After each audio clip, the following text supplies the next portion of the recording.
Hi folks, Matt McSpirit here, Program Manager at Microsoft, here to take you on a tour of the new Azure Stack HCI. But before we get into showing Azure Stack HCI, it's important to understand just what it is. And for those that aren't familiar, Azure Stack HCI is the newest member of the Azure Stack portfolio. It joins Azure Stack Edge, an AI-enabled edge computing device with powerful network data transfer capabilities, and Azure Stack Hub, where you can build and run applications using consistent Azure services, including IaaS and PaaS services like the Azure App Service, on-premises to meet regulatory and technical requirements, and even operate completely disconnected from Azure itself. But back to Azure Stack HCI, some of you may be thinking it's been around for a while, how is it the newest member? Well, you're right, Azure Stack HCI was around in a previous form, specifically a reference architecture and validation program, which used Windows Server 2019 at its core, running on new or existing hardware from our great ecosystem of OEM partners. The new Azure Stack HCI is a purpose-built offering, a new operating system in itself, delivered as an Azure service, but still running on existing or new hardware from our OEM partners in your chosen environments.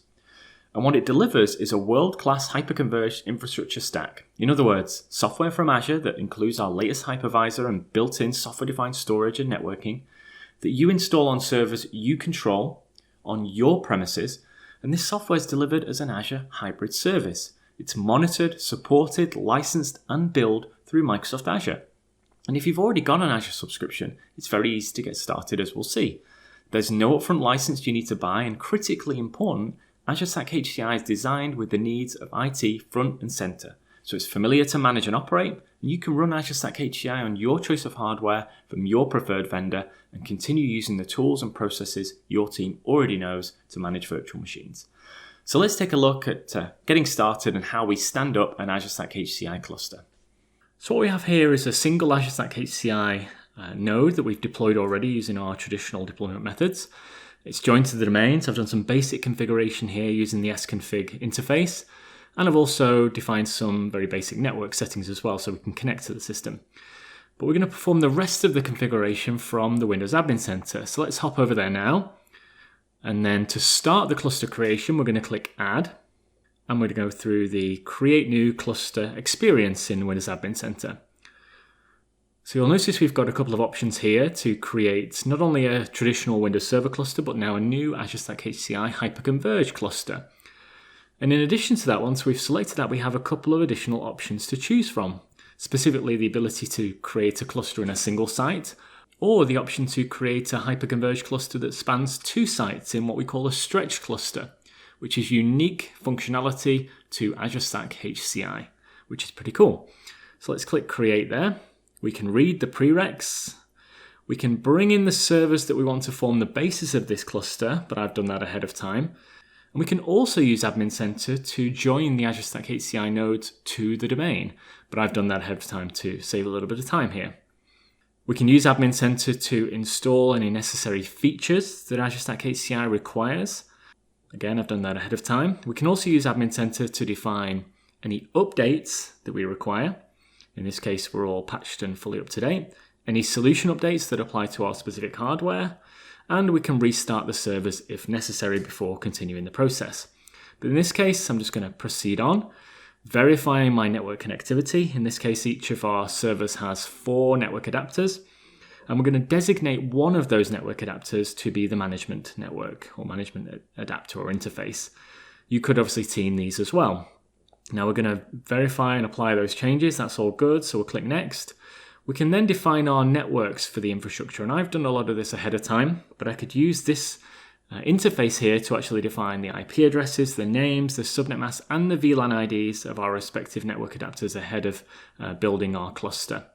So we're going to apply and test the settings that we've got in place, and it's going to enforce or apply any changes we've made, and then it's going to test the connectivity to ensure that our cluster can communicate effectively across all of the different interfaces that we've defined. So that's all good, so we can click Next. We can then choose to define our virtual switch for our virtual machine communication. I'm going to select just one of our respective NICs to become our virtual switch. Click Apply. It's going to take a second or two to apply those specific vSwitch changes. Then it's going to test connectivity again to ensure that everything can still communicate. And then we're all done. So next we're on to validating the cluster. Now, when we run cluster validation, it's going to validate all the different characteristics of the node, from communication to storage to networking to OS configuration, update levels, roles and features that have been enabled, validate all of those different settings and ensure that we are building on a solid foundation. It's incredibly important as part of the process of creating a cluster. Okay, that's been successful. We validated the cluster. It's suitable for clustering, so that's great. We can carry on and create the cluster now by defining a name for our cluster. And in addition to that, we want to assign an IP address in our environment to this cluster resource so that we can communicate with it effectively. So we'll click Add. And then finally, we'll go ahead and create a cluster. So we're building on that solid foundation through the validation process, and we're finally now actually creating the clustered infrastructure. And that just takes a few moments, and there we're done, quick as a flash. So next, we're on to specific storage settings. Specifically here, we're going to clean the existing drives within these hyperconverged nodes. And with that done, we're going to verify everything looks good. 4 drives in each. It's a small scale environment, but that's fine for the time being. Then we're going to validate storage spaces direct specifically to ensure that everything is as expected, everything's working effectively. Yep, all looks good. And then finally, we can click Next to enable storage spaces direct functionality as part of our hyperconverged infrastructure. And you'll see it starting the relevant resources, services, health providers, and within just a few moments, we'll have a storage spaces direct enabled hyperconverged cluster running on Azure Stack HCI. So we can click Finish, and that's it, we're all done. Now that our cluster is created, we can enable the integration with Azure. Now, Azure Stack HCI has native integration with Azure, not only from a billing perspective, but once registered with Azure, the foundation is set for centralized Azure-based monitoring, update management, and more. So let's take a quick look at that registration process.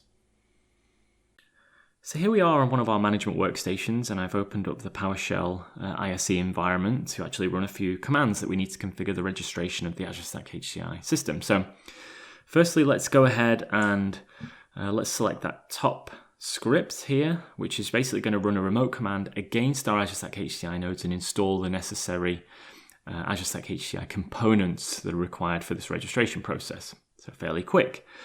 I'm going to install some stuff locally on my management workstation, the module from the PowerShell gallery, which I'm going to accept the prompt there. So it's going to download the necessary bits and install the modules that are required for me to run the registration process from this particular management workstation.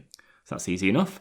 And then finally, this last command, again, going to run remotely against our first node in our cluster to check the status of the registration. As you can see from the output there, it's not yet registered. We've just finished the cluster creation process. That makes sense. So let's go ahead to this registration tab here, and let's run this command, which essentially takes a set of inputs, including a subscription ID in Azure, some resource name and resource group names that are going to be created in Azure.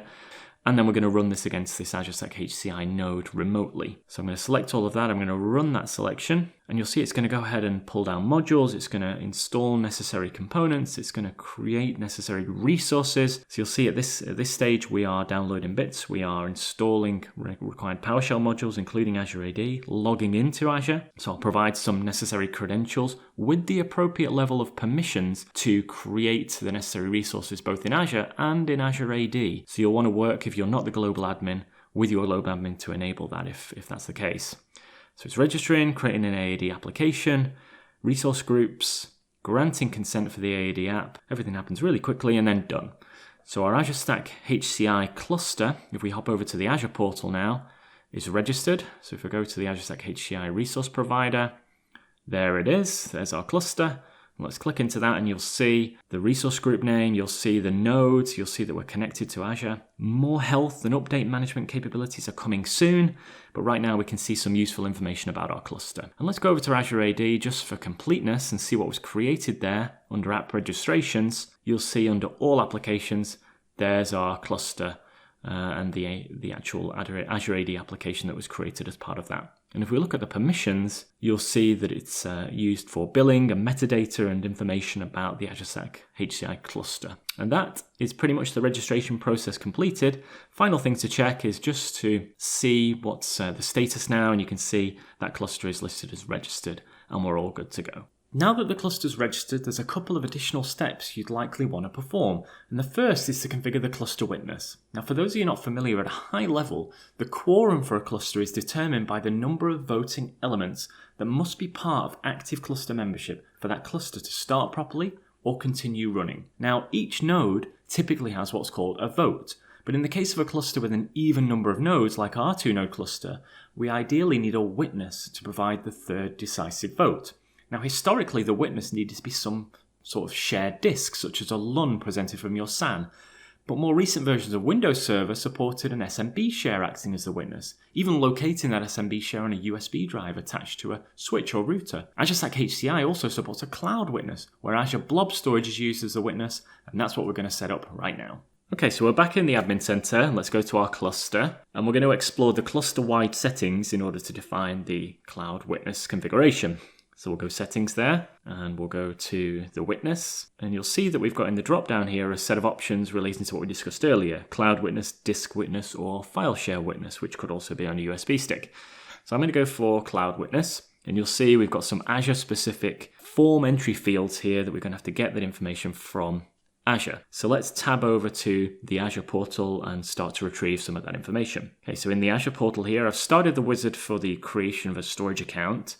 And I've actually started to define some very simple information. Choose my subscription, give it a resource group name, a storage account name. We're also going to define the location, in this case East US. General purpose storage is fine, and locally redundant storage for replication. We don't need to change anything for the networking. We can keep this simple for our example. Obviously your environments may differ slightly, and data protection is fine with the defaults for now. And in terms of advanced settings, I'm actually going to drop down and increase my TLS version to 1.2. But beyond that, I don't really have to do anything else at this point in time. So I'm going to flip through the wizard, validate the final settings, and then go ahead and create this storage account. So easy stuff so far, and that's going to take a few moments to actually initiate and then finalize that deployment of the new storage account. You can see, there we go, quick as a flash. So let's go to that resource, and there's a few key pieces of information we need to grab from the access keys view here. So we know the storage account name already, that's what we defined. The keys are the important piece, and we're going to select just the first key, of which you can regenerate them if you wish to. Back to the admin center, I'm going to paste that in before I forget it. I'm going to define the same names that we had listed in the Azure portal there. And then the service endpoint for the Azure cloud, the regular Azure cloud, is core.windows.net. And just like that, we'll click save. And that is us done. Simple as that. So that witness is now configured and we're good to go. So the next stage in the process is to actually perform some of the day one operations like creating a VM. But before we do that, we need to define some storage. So let's go to our volumes view here. Let's select our inventory, and we should just have a single defaultly created volume. We're going to create another one. We'll call this one, I'm going to change the name slightly, volume 1. It's going to be a two-way mirror on our 2-node cluster. We'll set it as 50 gig in size. And we're going to enable some of the more advanced features like dedupe and compression, specifically because we're going to be storing Hyper-V VMs, and we can make some good savings there. We expose these features up front to make it easy. I'm not going to choose any of the additional advanced features. I'm just going to go ahead and create. And that's going to take a few moments. There we go. Now, one additional setting, if we explore that, you'll see I could actually turn on dedupe here and BitLocker for encryption. One additional setting that I like to perform, and we can see some more nice interfaces here, some nice dashboards and so on. I'm going to select this path. I'm going to go over to our cluster-wide settings again, and I'm going to set our settings for our default storage paths to be that cluster storage that we just defined previously. So we'll save that. We'll go into VMs again. Now we can create a simple virtual machine.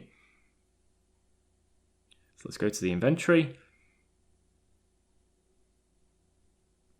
We'll create a new virtual machine. We're just going to create a dummy virtual machine. It's not going to have an operating system in there, but just for the purpose of demonstration. You see it's picked up our standard paths there. We're going to up the memory a little bit. We'll turn on dynamic memory. We'll connect it to the network with our compute virtual switch, and then we'll add some basic virtual machine storage. And just like that, our VM creation is kicked off. So really straightforward stuff. And there we go. Now, one final thing we can show in terms of starting that VM up. Let's kick it off. And let's go into the settings of this VM, or let's click on the VM and take a look at its properties. We'll see lots of information about that virtual machine there. I'm going to connect to that VM to show how easy it is to interact with the virtual machine. It's going to prompt me for some accepting the certificate. I'm going to enter some credentials to access this VM. And you'll see it's obviously not got an operating system, so it's going to attempt a Pixie boot in this case. I'm going to come back out of there and go to virtual machines and show you how easy it is to initiate a live migration by selecting that VM, clicking More, clicking Move, and you'll see I can choose another server in the cluster, or just the cluster in general. It's going to move it to the best node available in that cluster. And that is a live migration kicked off using the Windows Admin Center. And that VM's now been moved. So again, easy stuff, some cool day one operations. Azure Stack HCI can also integrate with a number of additional Azure services, including services that offer business continuity and disaster recovery, to those that extend your on-prem capacity up into Azure. In addition, as we learned earlier, we can centralize management in Azure, not only for the Azure Stack HCI clusters themselves, but also for your guest workloads, helping to secure, monitor, update, and govern your on-prem workloads, all from Azure.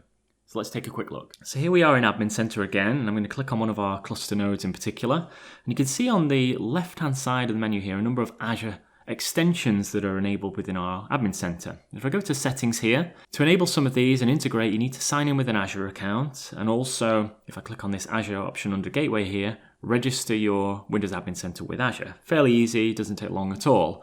But with those steps performed and completed, let me go back to our view here. Let's click on the Azure Hybrid Services and give that a second to load, because that's going to pull the latest information down for us about the Azure services. And you'll see Admin Center integrates and showcases a number of points of integration with Azure services. Backup, file sync for extending our local storage, network adapter for point-to-site VPN for on-premises servers to an Azure VNet, site recovery, which we'll look at more in a moment, integration with Azure Monitor for logging and alerting, applying policies, update management, protecting your environment with integration with the Security Center. And some of them say coming soon, but some of them are available in preview on the left, as you can see there as well. So what you'll see is a number of these Azure services that I've started to integrate with my Windows Admin Center already. But let me show you how easy it is to use one in particular. And the one I'm going to choose is over on this other tab for this cluster. I'm going to click on Virtual Machines. I'm going to take a look at the Site Recovery option here to enable and integrate with this hybrid service. You'll see it called out at the top here to set it up, but I'm going to go to inventory here. I've not set this up previously, so this is the first time. I'm going to click on this particular virtual machine that we created earlier, and I'm going to set up protection. And that is essentially Windows Admin Center saying, let's enable this VM with Azure Site Recovery Protection. So it's going to instruct me to create a new resource group in Azure. So again, I need the right permissions for this in my Azure subscription. I'm going to click on the region I want to create there, just a few pieces of data entry, and click Setup. And simple as that, Windows Admin Center is going to coordinate and orchestrate the integration and setup of Azure Site Recovery for that particular virtual machine. Really straightforward stuff, and awesome integration. And so to wrap up, we've covered a lot there, and I'd urge you to continue your learning around Azure Stack HCI by checking out the evaluation guide, which will help you walk through setting up an Azure Stack HCI environment. And of course, there are some additional video resources that you can check out that cover Azure Stack HCI, Windows Admin Center, and more. So with that, I'll say thanks for watching, and see you next time.